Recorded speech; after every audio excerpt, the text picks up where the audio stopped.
오늘은 2020년 7월 13일 저녁 9시입니다. 성경 연대기에 이제 오늘 거의 마지막을 장식하려고 하는 겁니다. 우리 성경에 그 어떤 사건이 일어나는 것에 이제 말라기가 맨 끝이지만 말라기에는 어떤 사건이 일어나는 건 없죠. 무슨 행사가 일어났던 것은 느헤미야서가 마지막이거든요. 무너진 성벽을 재건할 적임자 느헤미야. 보통 교회에서는 느헤미야를 리더십을 가리킬 때 이제 이런 얘기들을 많이들 해요. 리더십 얘기를 하면서. 그런데 이제 그렇게만 봐야 될 것인가 이런 것들을 하죠. 지금 제가 이제 드리는 말씀은 이게 다니엘서, 그다음에 에스더서, 느헤미야서가 이게 잘 파악이 앞전에 있는 것들이 파악이 돼야지 이것이 연결이 되는 거지. 요거 하나만 가지고 바로 이렇게 하기는 좀 어렵습니다. 자, 여기서 이제 문제 의식을 느껴야 될 게 이게 이제 에스라 1장인가요? 아닥사스다 왕 20년 수상궁에서 아닥사스다 왕 20년 수상궁에서 이게 느헤미야서죠. 느헤미야서. 아닥사스다 왕이 다리오라고 그랬어요. 다리오 1세를 얘기하는 거예요. BC 521년서부터 20년이니까 BC 502년이다.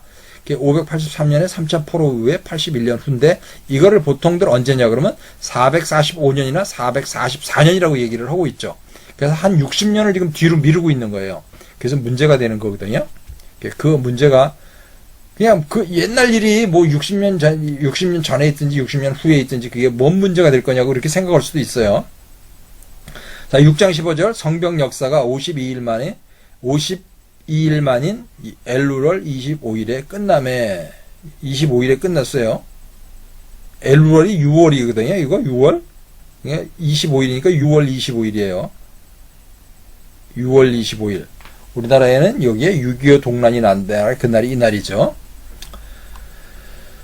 자, 이게 다니엘 9장 25절에서 26절까지 있는 겁니다. 이게 이제 가장 중요한 거거든요. 25절. 그러므로 너는 깨달아 알지니라. 예루살렘을 중건하라는 영이 날 때부터 기름을 부음 받은 자, 곧 왕이 일어나기까지 7이레와 62이레가 지날 것이요.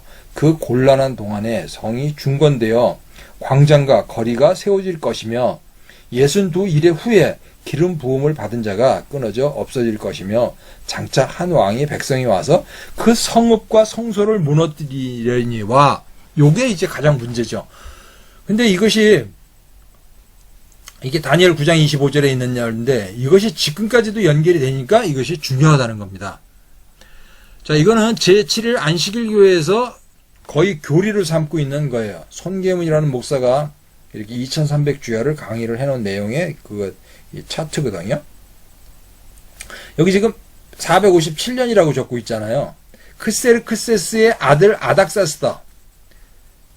그러니까 다리오 1세, 그 다음에 크세르크세스, 그 다음에 아닥사스다인데 요거 잘 보세요.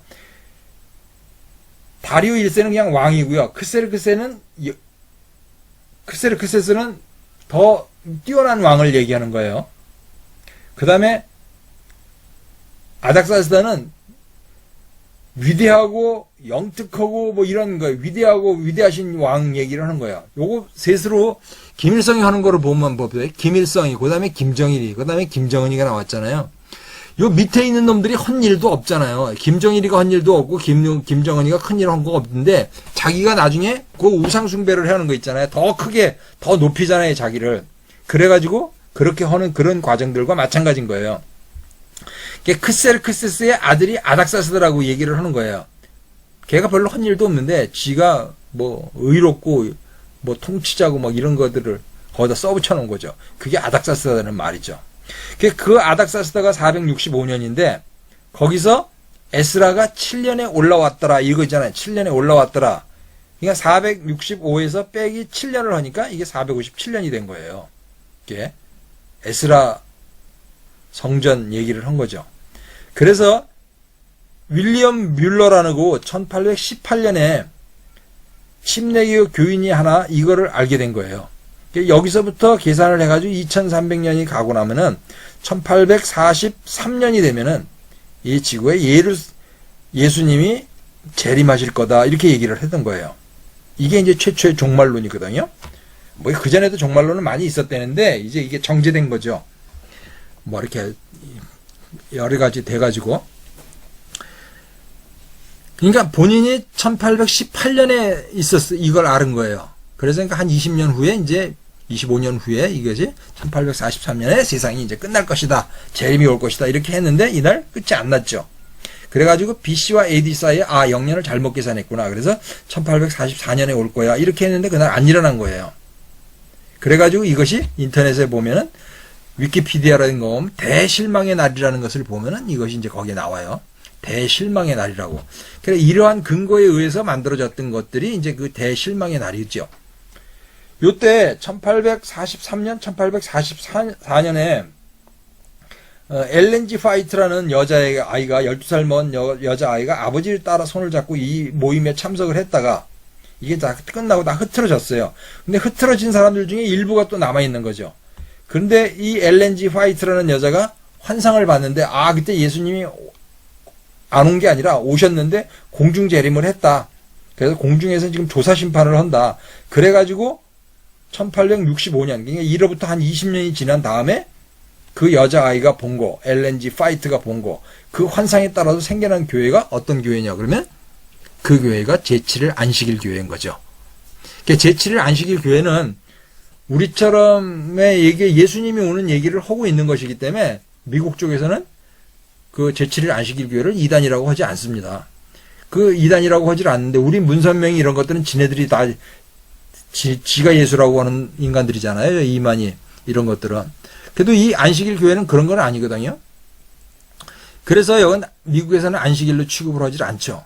그리고 이제 한국에 들어와서 엄청나게 큰 교단이 만들어졌고 여기서 이제 또 분리해 나간 것이 하나님 교회, 안상홍이 하나님 아버지, 하나님 어머니가 만들어지는 것이죠. 이렇게 만들어진 거예요. 그 모든 것들이 어디에서 만들어졌냐? 느헤미야예요. 여기. 그러니까 아닥사스더가 에스라 7년이었거든요. 그랬는데 요거는 이제 안식일 교회가 이렇게 얘기를 하는 거예요. 근데 요때 당시에 이제 보는 건 뭐냐 그러면 여기가 있죠. 그 다니엘 9장 25절 7주와 62주가 지나가지고 그때 AD 27년에 요때 예수님이 공생애를 시작하셔가지고 3년이 지나서 AD 31년에 예수님이 어디서 돌아가시고 3년 반이 있다 여기가 누가 스데반이 죽었다는 거죠. 그래가지고 7년 환란이 끝났고 뭐 이렇게 계산을 하는 거예요. 그러니까 요 일이 언제 있었냐 그러면 1840년경에 있었다는 거예요. 요런 것들이. 그래서 1865년에 그때 20년 뒤에 가서 제7일 안식일 교회가 생겼다는 거죠. 요거 2300주야까지니 그때 성소가 정결하게 되리라 이런 얘기를 한 거예요. 자, 그 다음에 이거 아니라는 거예요. BC 465년에서 7년을 빼서 457 이거 아니라는 거예요. 이제 요게 변형된 거예요.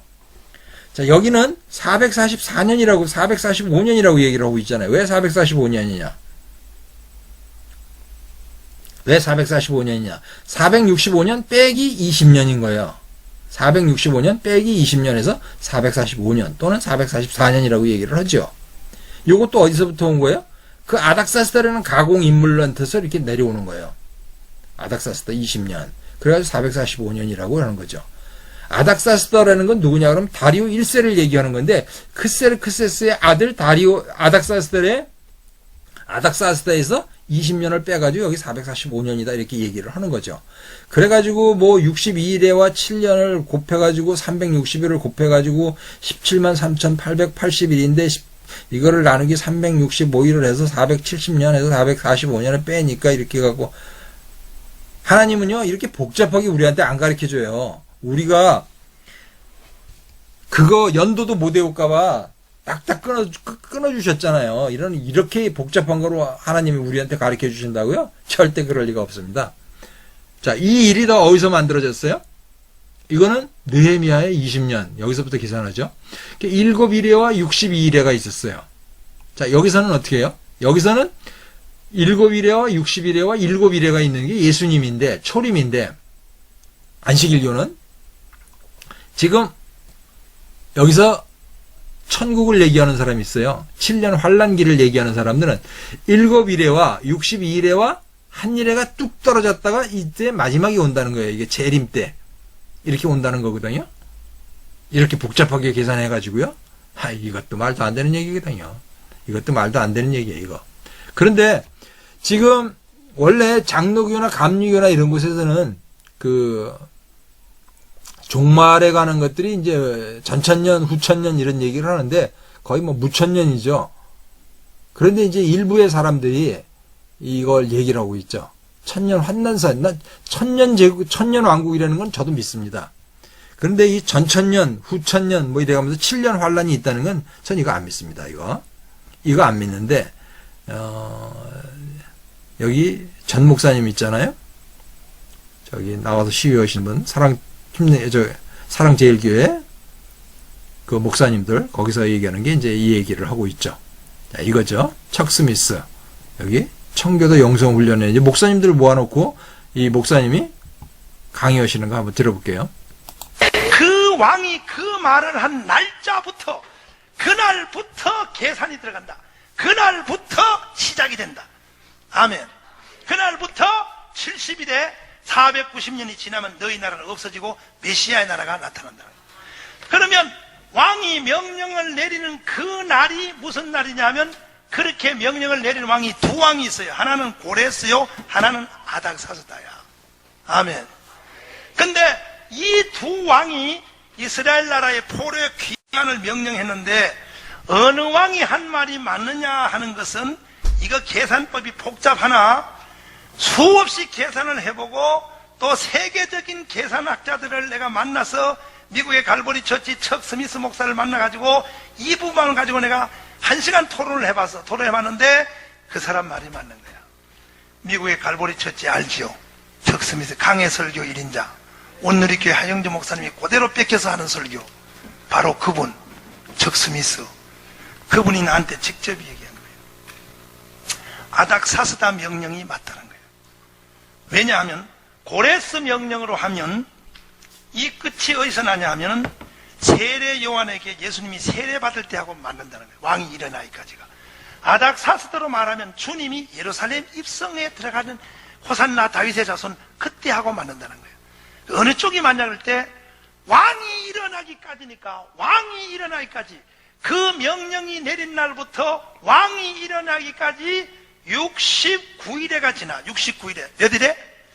69일이니까 예수님이 예루살렘에 입성하는 왕이 일어나기까지 주님이 이 땅에 오셔서 태어날 때는 주님이 왕으로 인정 못 받아서 그 다음에 오히려 막 죽이려고 그랬어. 그리고 세례 요한이 예수님을 선포할 때는 왕으로 선포한 게 아니에요. 보라 세상 죄를 지고 가는 뭐요?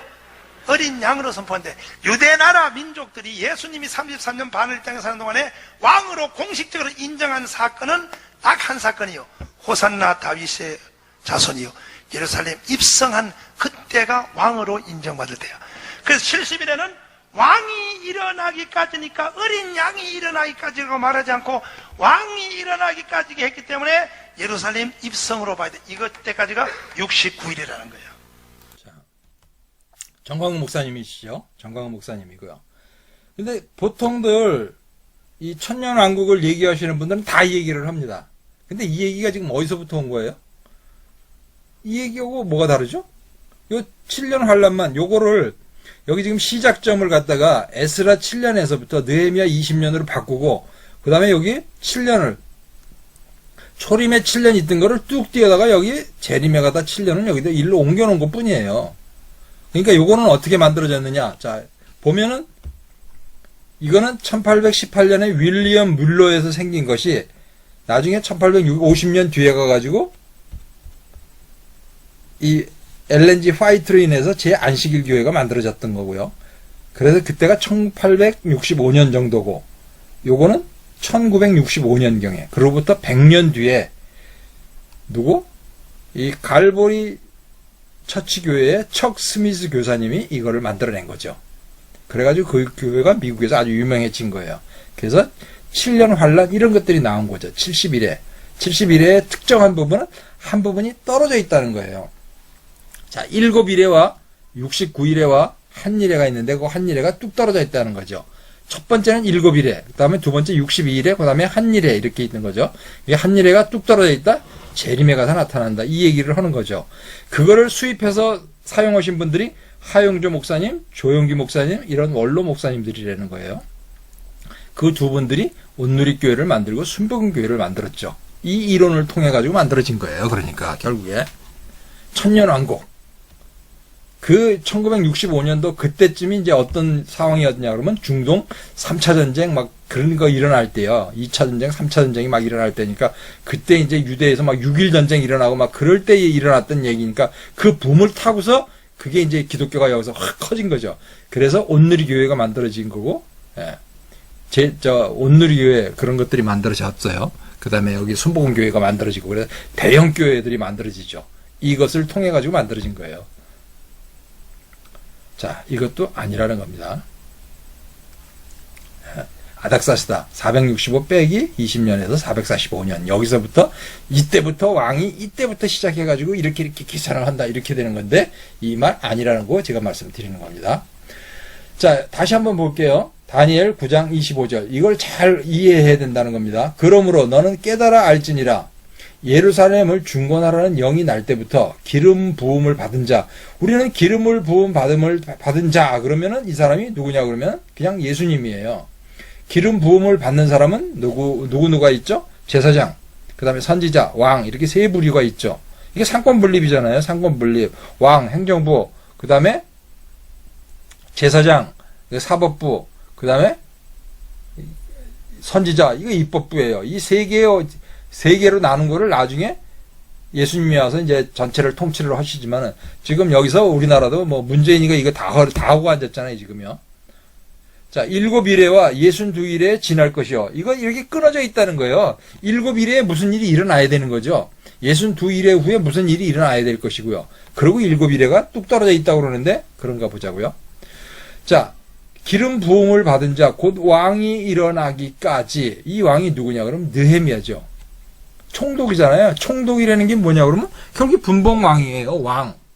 왕으로 다리오 1세가 보낸 느헤미야가 총독으로 올라간 거, 그 사람이 기름 부음을 받은 자, 왕이라는 거예요. 느헤미야가 올라간 거죠. 7일에와 62일에가 지날 것이요. 곤란한 동안에 성이 중건되어, 7일에가 곤란한 동안에 성이 중건되어, 곤란한 동안에 7일에 성이 중건되어, 느헤미야가 51일 동안에 성벽을 준공했단 말이죠. 그러니까 이때 무슨 일이 있어야 되는 거예요. 자, 445년에서 7749년을 빼면은 45년에서 49년을 빼면은 얼마가 되죠? 445년이니까 398년이 되겠네요. BC 398년에 여러분들 성경 속에서 일어나는 어떤 특정한 거 기억나는 연도가 있으세요? 그런 사건이 있으세요? 앞뒤로 뭐 몇 년이 왔다 갔다 하더라도 그 이후를 중간기라고 그러잖아요. 중간기에 무슨 일이 있어요? 아무 일도 없잖아요. 그 얘기에. 그럼 이 7일이라는 게 이게 의미가 안 맞죠. 그 다음에 광장과 거리가 세워질 것이며 62일의 후에 기름 부음을 받은 자가 끊어질 것이며 요 기름 부음 받은 자가 끊어져 없어진다니까 이걸 예수님이라고 그러는 거예요. 예수님이라고. 기름 부음을 받는 자는 누구라고 그랬죠? 왕, 선지자, 그 다음에 제사장 이렇게 세 명이 있죠. 이 사람이 누구냐 그러면요. 힐카누스 2세죠. 힐카누스 2세의 앞에 있던 왕이 누구냐 그러면 엄마왕이에요. 엄마왕.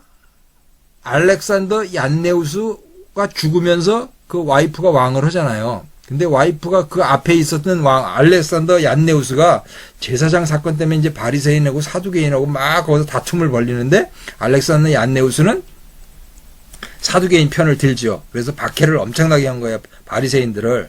근데 알렉산드라 살로메인가요? 그 여왕이?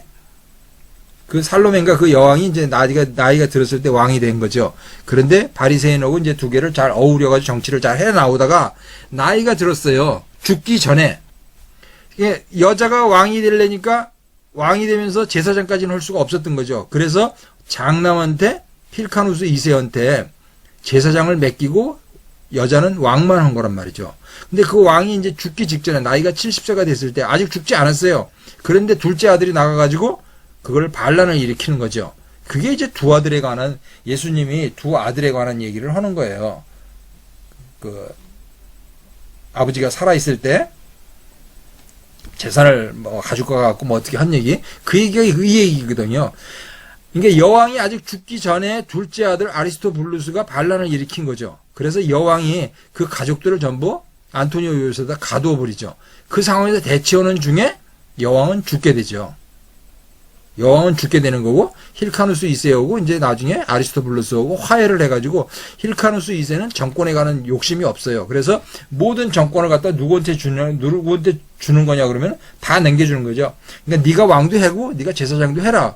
그의 얘기예요. 기름 부음을 받은 자가 끊어져 없어질 것이며 힐카누스 2세는 여기서 존재가 없어지는 거죠. 자기가 가지고 있던 제사장, 어머니가 가지고 있던 왕, 그 왕권을 전부 아리스토블루스가 가져가 버리는 거죠. 그래서 기름 부음을 받은 자가 끊어져 없어질 것이며 이렇게 끝난 거예요. 이때가 언제냐? BC 68년이 되는 겁니다. BC 68년. 장차 한 왕의 백성이 와서 그 성읍과 성소를 무너뜨리려니와 이게 누구냐 그러면 폼페이우스인 거예요. 폼페이우스가 이제 둘이 내전을 벌리잖아요. 그래가지고 힐카누스가 나중에 그 헤롯 안티파테르가 꼬셔가지고 이제 끌고 가가지고 나중에 전쟁을 일으키죠. 이제 다른 나라를 불러와가지고 그런 걸 그다음에 중재한다고 나선 사람이 이제 폼페이우스고, 폼페이우스가 중재를 하는데 여기서 낙점을 한 사람이 형이 장남이 왕을 맡는 게 맞아. 그래가지고 힐카누스 2세를 다시 왕으로 세우잖아요. 그러니까 아리스토블루스가 그걸로 또 내란을 일으키는 거죠. 그래서 나중에 무력으로 진압을 해버리는 게 폼페이우스죠. 그래 장차 한 왕이 와서 한 왕의 백성이 와서 그 성읍과 성소를 무너뜨리려니와 요게 폼페이우스인 거예요. 요게 폼페이우스. 그렇게 해서 모든 내용은 언제 끝나냐 그러면 AD 61년에 폼페이우스가 세 번째 개선식을 하면서 모든 것이 끝나버리는 거죠. 그런데 이 7년을 떼다가 재림에다 갖다 놓고 재림이 올 거라고 지금 얘기를 하고 있는 거거든요. 천년왕국이 있다는 것은 저도 의심하지 않습니다. 그런데 7년 환란이 뒤에 가서 있다는 거, 그거는 아니다, 이런 얘기를 말씀드리는 겁니다. 자, 페르시아의 다리오는 아닥사스다죠. 아닥사스다는 요게 크세르크세스거든요. 크세르크세스는 지배자, 통치자 이런 얘기죠. 아르타라는 게 여기 붙어가지고 이걸 아닥사스다라고 성경에 읽는 거거든요. 요게 의로운 영웅들의 통치자 이렇게 되는 거죠. 자, 에스라 바사왕 고레스 원년에 조서를 내려 BC 551년이고요. 이때 다니엘이 나이가 65세가 됐을 때예요. 조서를 내릴 때 65세, 80 몇 세가 아니고요. 2장 2절 돌아온 자 중에 스룹바벨, 예수와 느헤미야와 모르드게가, 여기서 모르드게가 있잖아요. 모르드게가 있으니까 모르드게는 599년이었으니까 여기 51년이니까 나이가 그때까지 한 50년 지난 거잖아요. 그러니까 한 70 정도 됐겠죠. 60, 70 정도 됐겠죠. 모르드게 나이가. 에스라 7장 1절 이 일 후에 바사왕 아닥사스다가 위에 있을 때 에스라가 6년에, 그러니까 다리오 6년에 성전이 건축된 거예요. 성전이 완공이 돼서 봉헌식을 마친 다음에 성전이 다 지어졌어. 누구 때문에? 다리오 왕 때문에. 그래서 성경에다 그 사람을 누구라고 얘기하냐 그러면 의로운 영웅들의 통치자 이렇게 불러주는 거예요. 아닥사스다라고. 그래서 이 일 후에 바사왕 아닥사스다 왕 위에 있을 때 에스라가 그때 올라오는 거죠. 왕의 제7년 5월에 예루살렘에 왔더라. 왜 왔어요? 성전이 다 지어졌는데 제사를 지낼 사람이 없어요. 제사를 지내는 법을 몰라요. 그래서 에스라가 올라오는 거예요. 521년에서 7년을 빼니까 515년에 2차 포로 귀환이 일어나는 거지요. 그런데 이거를 제7일 안식일 교회는 457년이라고 얘기를 하고 있는 거고, 전광훈 목사님 그쪽이나 이쪽 이 7년 환란을 얘기하는 사람들은 아닥사스다 왕 20년 수상궁에서 521년 빼기 20년 하니까 502년이에요. 3차 포로귀환. 그래서 584년 3차 포로귀환이 이때 일어난 거예요. 그런데 느헤미야 6장 성경 역사가 52일 만에 엘루월 25일에 끝나며 이렇게 됐잖아요. 네, 이렇게 끝났죠. 이 502년을 갖다가 이 전광훈 목사님 아니면 또 뭐 7년 환란 또 정동수 목사님도 그래요. 사랑제일교회 정광훈 목사님, 사랑제일침례교회 정동수 목사님, 그 다음에 거룩하고 성숙한 교회에 또 뭐 그쪽에 있는 목사님들, 연루디아 목사님, 뭐 엘리사 목사님, 뭐 이런 분들도 또 7년 환란을 또 이렇게 말하고 있죠. 그래서 이런 것들이 오버가 나는 거예요. 자, 여기서 확인해 봐야 될 게 한 가지 있어요.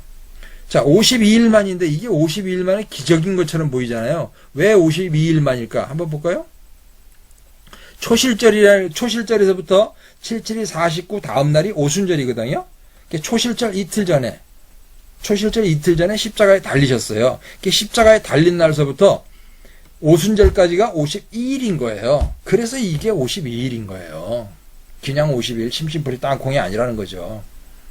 요게. 왜 52일일까? 십자가에서부터 오순절까지가 52일이다 이런 얘기죠.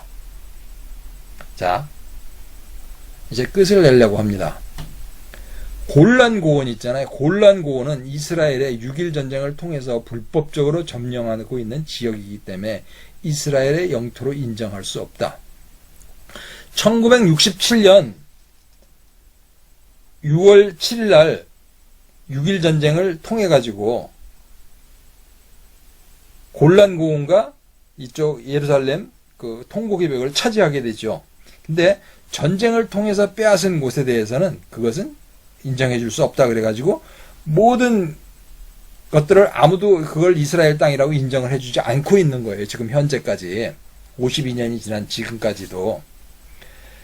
그게 1967년이었어요. 1967년에서 52년을 딱 더하니까 언제가 돼요?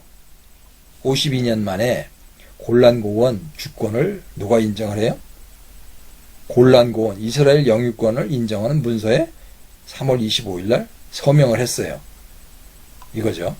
트럼프가 52년이 지난 지금 이스라엘과 지역 안정에 중요한 전략적 및 안보적인 골란고원에 대한 이스라엘 주권을 인정해야 될 때가 왔다. 갈릴리 호수는 지면에서 마이너스 200이고 골란고원은 꼭대기인 거예요. 저 위에 꼭대기거든요. 거기는 얼마냐 그러면 해발 한 1000m 정도 되는 거죠. 그러니까 골란고원에서 이 갈릴리 호수 있는 그 밑쪽에 그 가버나움 뭐 그쪽에 있는 거는 1200m 밑인 거예요. 그냥 꼭대기에서 내려다보고 총을 쏘면 그 뭐 마음대로인 거죠. 대포를 쏘고 이렇게 하면은. 그러니까 골란고원이라는 것은 이스라엘의 그건 울타리나 마찬가지인 거죠. 그래서 그건 절대로 뺏길 수 있는 자리가 아닌 거예요. 줄 지역이 아닌 것이죠. 근데 그걸 아무도 인정 안 해줬다는 거죠. 자, 느헤미야가 뭐를 만들죠? 느헤미야가 성벽을 만들잖아요. 성벽, 울타리를 만드는 거죠. 성벽. 예루살렘의 성전은 516년에 지어졌고 느헤미야가 성벽을 세운 거는 502년에 세운 거예요. 20년이 지나서. 14년이 지난 다음에 성전이 완공된 다음에 14년 후에 성전을 건축을 하죠. 성전을 52일 만에 건축을 하는데 성전을 건축했대. 울타리를 친 거죠. 그 울타리가 뭐예요? 이게 울타리잖아요. 울타리. 이게 울타리. 그런데 여기 있죠. 요거는 번역해서 써놓은 거고요. 요게 트위터 계정인 거예요. 도널드 J. 트럼프. 오전 9시 50분. 2019년 3월 21일인 거예요. 2019년 3월 21일 날 도널드 트럼프가 자기 트위터 계정에다 이렇게 쓴 거죠. 영어를 모르니까 한국말로 읽어볼게요. 52년이 지난 지금 이스라엘과 지역 안정에 중요한 전략적 및 안보적인 골란고원에 대한 이스라엘 주권을 완전히 인정해야 될 때가 왔다. 그러고 나와서 25일 날 인정을 해버린 거예요. 근데 그걸 발표한 날이 언제냐 그러면 3월 21일인 거예요. 그럼 3월 21일 찾아보자고요. 2019년 요것이 이제 달력 변환 프로그램이거든요. 달력 변환 프로그램인데 2019년 3월 21일 여기 있죠? 5779년 아다르 벳 14일 불임절이 13일이었죠.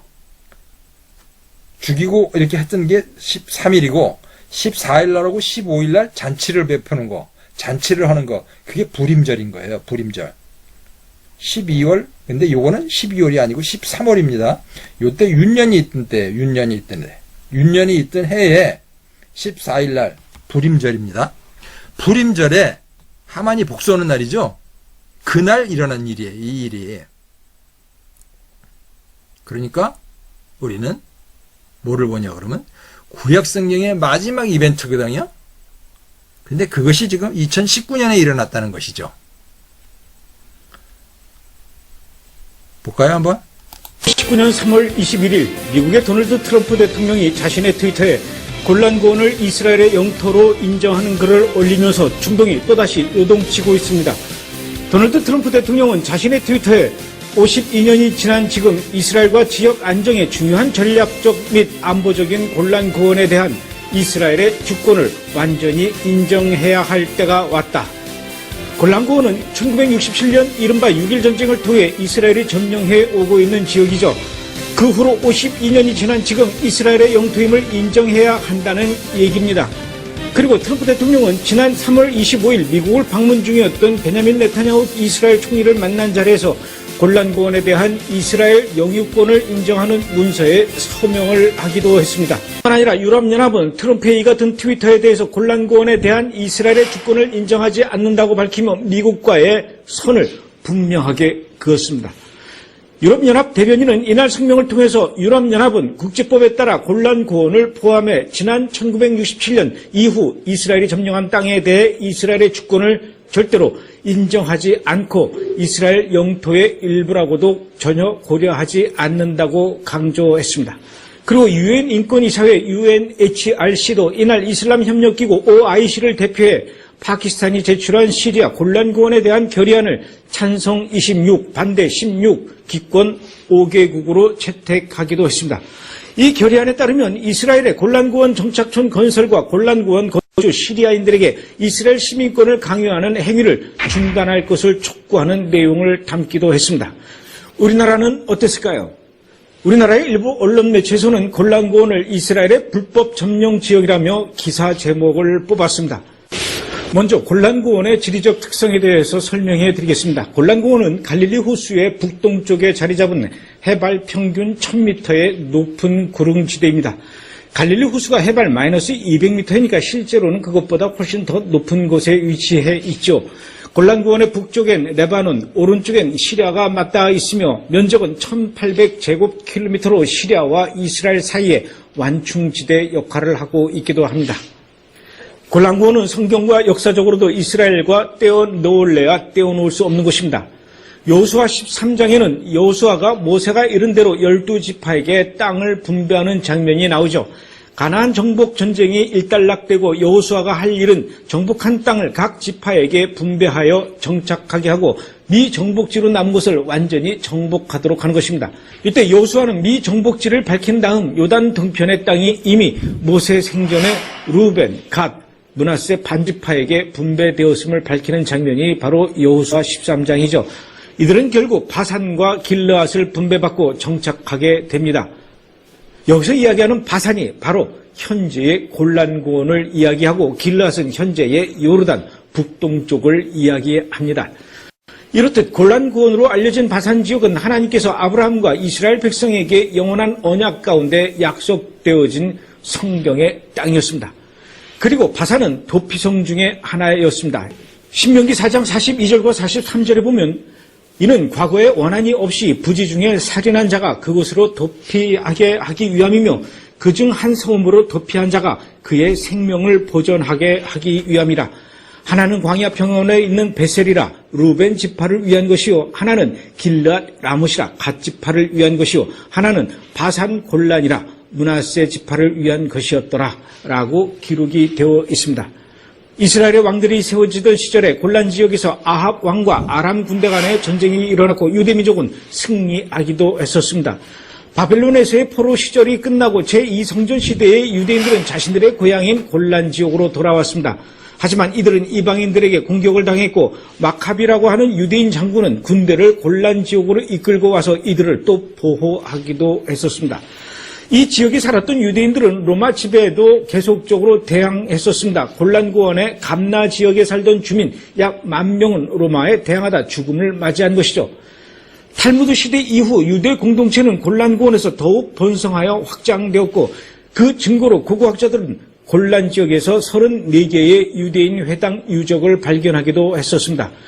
그 후 18세기 후반 유럽에 살던 유대인들이 골란 지역으로 돌아오기 시작했는데 처음으로 알리야한 유대인들은 골란고원의 남쪽인 호란 지역에 땅을 사서 농장을 지었다고 합니다.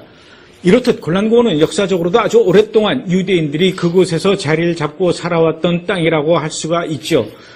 놀라운 것은 1891년 유대인이면서 국제금융가인 로스차일드 남작이 갈릴리 호수의 동쪽 지역 골란고원에 사햄 엘 자울리라는 곳과 질린 그리고 나피아 지역의 150평방킬로미터의 땅을 오스만 정권으로부터 발급받은 땅의 권리를 갖고 있는 쿠산족에게 돈을 주고 합법적으로 구입을 했다는 것입니다.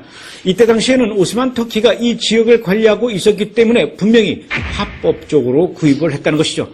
이때 로스차일드가 구입한 땅의 문서도 지금까지 분명히 존재하고 있습니다. 그 후에 유대인들은 이곳에 정착해서 그들만의 마을을 이루고 살아가기 시작한 것이죠. 그러나 이곳은 다른 유대인 마을과 도시와는 멀리 떨어져 있어서 어떤 면에서는 고립되고 단절된 지역이라고 할 수가 있습니다. 그런데다가 주변 아랍 사람들의 끊임없는 공격이 이어지자 몇몇 유대인들은 그곳을 포기하고 떠나기도 했었다고 합니다. 그러다가 1차 세계대전이 끝난 이후 1923년 영국은 모든 골란 지역을 빼앗아서 프랑스의 통제를 받고 있었던 시리아와 레바논에게 나누어 주게 됩니다. 그래서 이때부터 골란고원이 시리아와 레바논의 영토가 되어버린 것이죠. 그러니까 1948년 이스라엘이 건국할 때 당시에는 골란고원은 분명히 이스라엘 땅이 아니었습니다.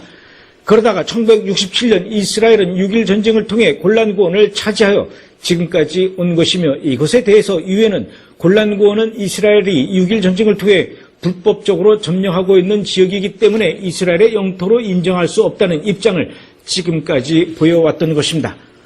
그렇다면 왜 이스라엘은 1967년 6.1 전쟁을 통해 골란고원을 점령할 수밖에 없었는지 이번에는 그 원인과 배경에 대해서 좀 알아보도록 하죠. 여러 가지 이유가 있겠지만 우선 크게 두 가지만 살펴보도록 하겠습니다. 1948년 이스라엘이 건국한 것을 못마땅하게 생각해왔던 아랍 국가들, 특히 골란고원을 차지하고 있었던 시리아는 골란고원에 두께 1m나 되는 콘크리트로 수많은 진지를 만들어서 이스라엘을 공격할 준비를 해왔습니다. 시리아가 만든 골란고원의 진지가 얼마나 튼튼하게 만들었는지 그때 당시 소련의 군사 전문가들이 이곳을 방문한 뒤에 프랑스에 있는 마지노 진지보다 훨씬 더 튼튼하고 강력하다 이렇게 혀를 내두를 정도였으니까요. 시리아는 이 진지들을 통해서 갈릴리 지역에 있는 이스라엘의 도시를 향해서 수도 없이 로켓포를 쏘아댔던 것이죠. 골란고원은 앞서도 말씀드렸던 것처럼 해발 1000m의 높은 곳인데 해발 마이너스 200m의 갈릴리 주변 이스라엘 도시를 향해서 그야말로 맘 놓고 로켓포를 쏘아댔던 것입니다. 이스라엘의 입장에선 갈릴리 호수 바로 머리 위에서 이렇게 시리아가 로켓포를 쏘아대고 있는 것은 이루 말할 수 없는 고통이었죠. 그러니 이스라엘의 입장에선 골란고원을 되찾지 않으면 갈릴리 호수 주변의 이스라엘 도시와 마을들은 늘 위협 속에서 살아가야 할 수밖에 없는 상황이었습니다. 이스라엘이 골란고원을 점령하지 않을 수 없었던 또 한 가지 이유가 있었습니다.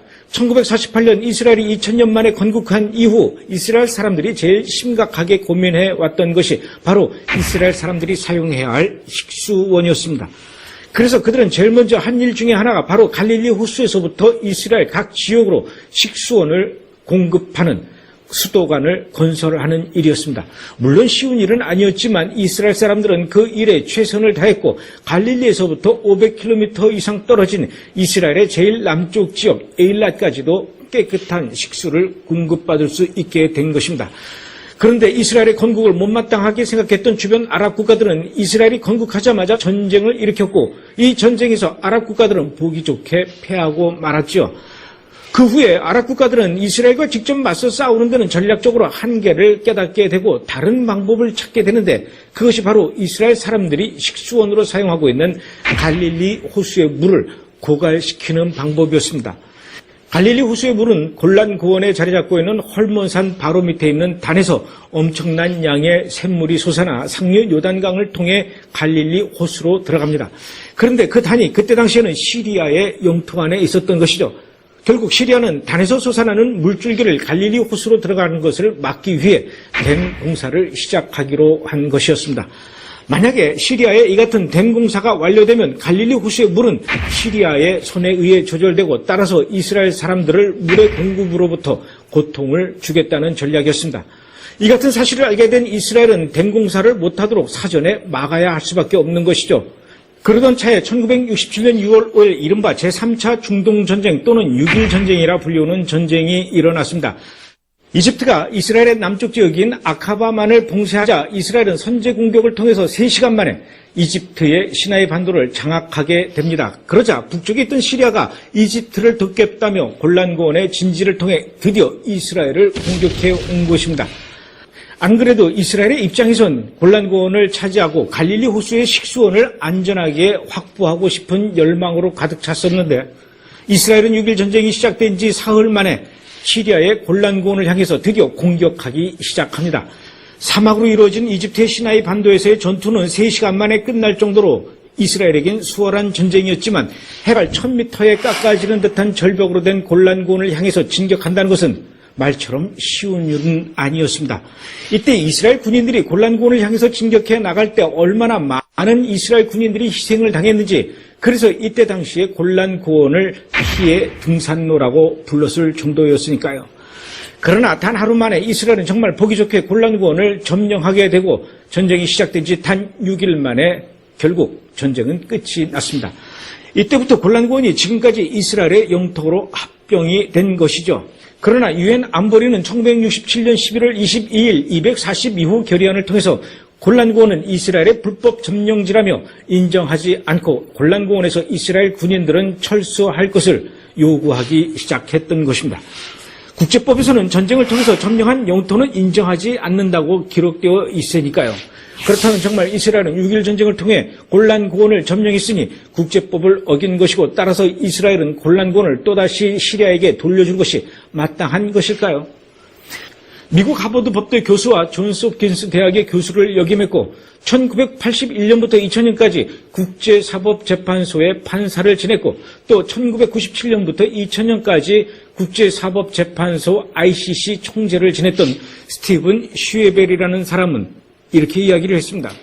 한 나라가 외부의 영토를 점령하는 것은 그러한 장악과 점령이 자기 방어를 위해 필요할 때만 가능하다. 즉, 영토가 이전 보유자에게 반환된 이후 점령했던 나라의 위협이 가해지는 한, 또는 영토가 다시 위협의 원천이 될 우려가 있는 한, 점령국은 자기 방어의 이유로 그것을 계속 보유할 권리를 갖는다. 그리고 도널드 트럼프 대통령은 또 이렇게 이야기했습니다. 이제 골란고원은 이스라엘의 점령지가 아니라 이스라엘의 통제 지역이 되었다. 성경은 이스라엘의 영토를 이야기할 때 단에서부터 부엘세바까지라는 표현을 자주 사용하고 있습니다. 사무엘하 3장 10절에 보면 그 맹세는 곧 이 나라를 사울의 집에서 다윗에게 옮겨서 그 위를 단에서 부엘세바까지 이스라엘과 유다에 세우리라 하신 것이니라 라고 기록되어 있습니다. 뿐만 아니라 열왕기상 4장 25절에도 솔로몬에 사는 동안에 유다와 이스라엘이 단에서부터 부엘세바에 이르기까지 각기 포도나무 아래와 무화과 나무 아래서 안연히 살았더라. 또 역대하 30장 5절에 드디어 왕이 명령을 내려 부엘세바에서부터 단까지 온 이스라엘에 공포하여 일제히 예루살렘으로 와서 이스라엘 하나님 여호와의 유월절을 지키라 하니 이는 기록한 규례대로 오랫동안 지키지 못하였음이더라. 이 외에도 사사기 20장 1절, 사무엘상 3장 20절, 사무엘하 17장 11절, 24장 2절과 15절, 역대상 21장 2절, 이렇게 단에서 부엘세바까지라는 표현은 성경에 자그마치 9번이나 등장합니다. 하나님께서 이스라엘의 영토를 단에서부터 부엘세바까지라고 지정해 주신 것은 창세기 17장 8절에 말씀하신 내가 너와 네 후손에게 네가 거류하는 이 땅, 그 가나안 온 땅을 주어 영원한 기업이 되게 하고 나는 그들의 하나님이 되리라고 아브라함에게 약속하신 것을 반영하는 것이죠. 그렇다면 이렇게 성경에서 여러 차례 언급했던 단은 어디일까요? 바로 골란고원에 있는 것 아닙니까? 이래도 아직까지 여러분은 골란고원이 이스라엘과 상관이 없다고 생각이 되십니까? 지난 2017년 미국의 도널드 트럼프 대통령이 예루살렘이 이스라엘의 수도라고 선언한 날은 놀랍게도 유대인들의 명절인 하누카 기간이었습니다. 기원전 2세기경 예루살렘 성전 이방인의 우상이 세워졌고 더럽혀졌었습니다. 그 성전을 다시 되찾고 정화시켰으며 나뒹굴던 7초 때 메노라에 불을 붙이며 회복한 날을 기념하는 것이 바로 하누카죠. 이방인들로부터 예루살렘을 되찾고 성전을 깨끗하게 정화시킨 날, 바로 그날에 도널드 트럼프 대통령은 예루살렘이야말로 진정한 이스라엘의 심장이며 수도라고 선언했던 것입니다. 도널드 트럼프 미국 대통령이 이렇게 골란군을 이스라엘의 영토라고 주장한 트위터를 쓴 날은 지난 3월 21일이었습니다. 이날은 절기상으로 불임절이었죠. 불임절이란 지금부터 2500년 전 페르시아의 하만이 유대인들을 모두 몰살하려고 하자 에스더의 국기를 끊는 기도로 구사일생했던 날을 기념하고 유대민족이 죽음에서 벗어난 사건을 기념하는 해방의 날입니다. 그로부터 2500년이 지난 지금 또다시 이란의 아야톨라 알리 하메네이가 유대인과 이스라엘을 멸망시키기 위해 이스라엘의 바로 위에 있는 시리아의 남부 지역에 군사기지를 구축해 왔습니다. 이란은 그동안 이스라엘을 지구상에서 완전히 사라지겠다고 주장해 왔었습니다. 이스라엘의 모든 유대인을 지중해 앞바다에 수장시키겠다고도 했습니다. 그런 일들을 더 적극적으로 하기 위해 시리아는 골란고원을 되찾으려 하는 것이고 도널드 트럼프 대통령이 그 불임절 날 골란고원은 이스라엘의 영토라고 발표한 것입니다. 그래서 이스라엘 언론에서는 트럼프의 이 같은 발표에 대해 불임절의 기적이라는 표현을 쓰고 있습니다. 도널드 트럼프 대통령이 이스라엘과 관련된 중요한 결정을 내릴 때 일부러 절기에 맞춰서 발표하는 것일까요? 저는 도널드 트럼프 대통령이 그렇게 하지 않는다고 생각을 합니다. 하나님께서 이스라엘과 관련된 일들을 행하실 때 절기에 맞춰 트럼프 대통령을 사용하고 있다고 믿는 것이죠. 저도 그렇게 생각합니다. 52년 만에 골란고원을 주권을 인정을 한 거죠. 자, 여기서 불임절이죠. 불임절날 제가 이 앞전에 있는 여러 편의 동영상에서 설명을 드렸지만은 불임절날 이날 예수님이 세례 요한에게 세례를 받는 날이었습니다. 그날 그때는 13월의 14일이 아니고요. 12월의 14일이었습니다. 요건 윤년이 들어간 거거든요. 윤년이 들어간 거고 예수님이 공생애를 시작할 때 세례 요한한테 세례를 받을 때는 13월의 12월이 아니라 12월의 14일이었습니다. 자, 공관복음서의 무화과 나무 그 날과 그 때는 마가복음 13장 무화과 나무의 비유를 배우라. 그 가지가 연하해지고 잎사귀를 내면 여름이 가까운 줄을 아나니 그러나 그날과 그때는 아무도 모르나니 하늘에 있는 천사들도 아들도 모르고 아버지만 아시느니라. 무화과 나무의 비유를 배우라. 그 가지가 연하해지고 잎사귀를 내면 여름이 가까운 줄을 아나니. 누가복음에는 21장 24절 그들이 칼날에 죽임을 당하며 모든 이방에 사로잡혀 가겠고 AD 70년입니다. 예루살렘은 이방인의 때가 차기까지 이방인에게 짓밟히리라. 1967년까지 그렇게 됐죠. 1월 성신에는 징조가 있겠고 땅에서는 민족들이 바다와 파도와 성난 소리로 인하여 혼란한 중에 공고하리라. 1월 성신에는 징조가 있겠고 이건 뭐냐? 일식과 월식을 얘기하는 거겠죠. 사람들이 세상에 임할 일을 생각하고 무서워함으로 기절하리니 이는 하늘의 권능들이 흔들리겠습니다. 아직 안 왔습니다. 그때 사람들이 인자가 구름을 타고 능력과 큰 영광으로 오는 것을 보리라. 아직 안 왔습니다. 이런 일이 되기를 시작하거든 일어나 머리를 들라 너희의 속량이 가까워 왔느니라 하시더라. 29절 이에 비유로 이르시되 무화과 나무와 모든 나무를 보라. 싹시 나면 너희가 보고 여름이 가까운 줄을 자연히 아나니 이와 같이 너희가 이런 일이 일어나는 것을 보거든 하나님의 나라가 가까이 온 줄로 알라. 1967년에 6.1 전쟁을 통해서 예루살렘을 차지하고 그로부터 52년이 지난 후에 골란고원을 인정받죠.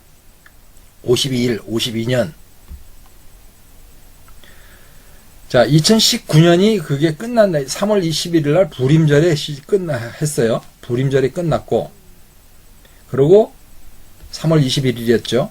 그 다음에 이제 거기서 12월이었으니까, 그때부터 6개월이 가면은 이제 나팔절이 되는 거죠. 9월달이나 9월 말쯤 될 거예요. 10월달. 우리나라 중국에서 우한 코로나가 발생을 했습니다. 그래서 지금 6개월 만에 확진자가 1237월 10일 현재입니다. 7월 10일 현재 1238만 7667명, 사망자가 55만 7000명, 4.5%의 적을 보이고 있고요. 우리나라는 2.6%. 13,000명. 미국은 320만 명이 발견됐고 사망자가 13만 5천 명이 났거든요. 한국전쟁에서 미국은 사망자가 한국에서 3만 5천 명으로 기록하고 있고 미국에서는 5만 2천 명으로 기록하고 있습니다. 부상자는 뭐 이런 것들까지 얘기하는 걸 거예요. 한국전에서 미국 병사가 5만 2천 명이 죽었는데 코로나19를 통해 가지고 지금 죽은 사람이 13만 5천 명입니다. 지금 현재가.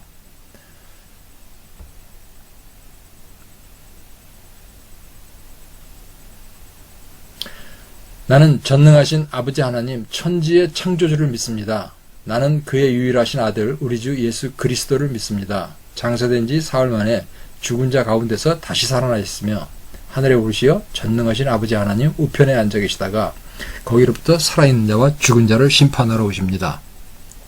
나는 성령을 믿으며 거룩한 공교회와 성도의 교제와 죄를 용서받는 것과 몸의 부활과 영생을 믿습니다. 아멘.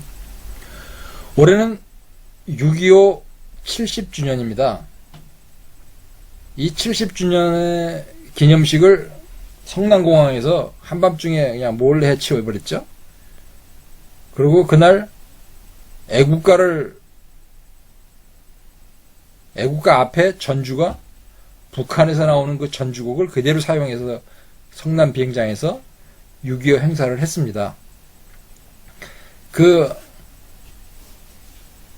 6.25의 용장이었던 백선엽 장군이 어제 돌아가셨죠? 7월 9일인가요? 7월 9일날? 네, 그때 돌아가셨죠? 어제 그젠가 돌아가셨어요. 그래가지고 지금들 거기에 가고 있죠. 문재인 대통령은 물론 거기에 아직까지 조문 안 했습니다. 박원순이가 지금 5일장을 치르고 있고요. 근데 지금 백선엽 장군을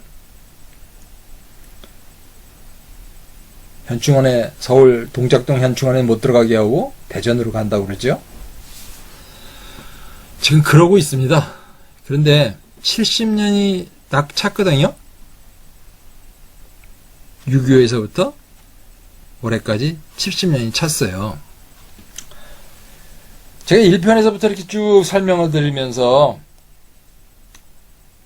목사님들이 이렇게 지금 원로 목사님들 이렇게 설명한 것들을 제가 보여드려서 뭐 허물 잡거나 그걸 뭐 찌르려고 한 얘기 아니라는 거 이제 진정으로 좀 믿어주셨으면 좋겠고요. 뭐 조병호 통박사님, 그 다음에 조영기 목사님, 그 다음에 김진홍 목사님, 그 다음에 정광훈 목사님 이런 분들이 그 문제점이 있었던 것들을 제가 다 살펴드렸는데 뭐 누가 뭐 어쨌다는 게 아니라 성경을 바로 잡자는 그런 뜻에서 설명을 드린 것이고요. 그리고 또 이제 그분들의 설명 속에서 이렇게 다 들어보면은 또 무슨 얘기겠냐 그러면은 앞에 제가 설명 다 드렸어요. 그 어떤 거가 있냐 그러면은 그러니까 출애굽하는 게 이게 굉장히 중요하거든요. 출애굽에 관한 내용이 중요한 건데 출애굽을 당할 때 그들이 노예가 되는 과정에 그것들을 바르게 설명이 안 되고 있더라고요. 항시 보면은 어떻게 설명이 되고 있냐 그러면 잘 먹고 잘 살아야 총리의 가족으로 잘 먹고 잘 살던 사람이 어떻게 갑자기 노예가 되겠어요. 그래서 70년이 차던 날 그러니까 130세에 들어갔을 거기에 들어가죠. 애굽에 들어가고 그러고 요셉이 40세일 때 70년이 됐을 때 요셉이 죽죠. 110세에 죽게 되죠. 그러고 그 다음에 그들이 노예가 되거든요. 총리의 가족이 요셉이 죽었다고 왜 노예가 될까요? 그 나라가 그 다음에 전쟁이 난 겁니다. 강 건너에서 셈족인 힉소스 종족이 쳐들어와서 애굽을 전부 자기의 종으로 만들어버린 거예요. 그래서 종이 돼버린 거예요. 그러니까 종이 돼 있는 상황 속에서 100년이 지나가지고 다시 회복되죠. 그래 회복된 유대가 애굽이 독립을 해버렸는데 그때는 벌써 100년이 지났잖아요. 그냥 옛날 거 없는 거죠. 그냥 그대로 그냥 거기서 노예로 있는 거죠. 힉소스에서부터 노예가 시작된 거예요.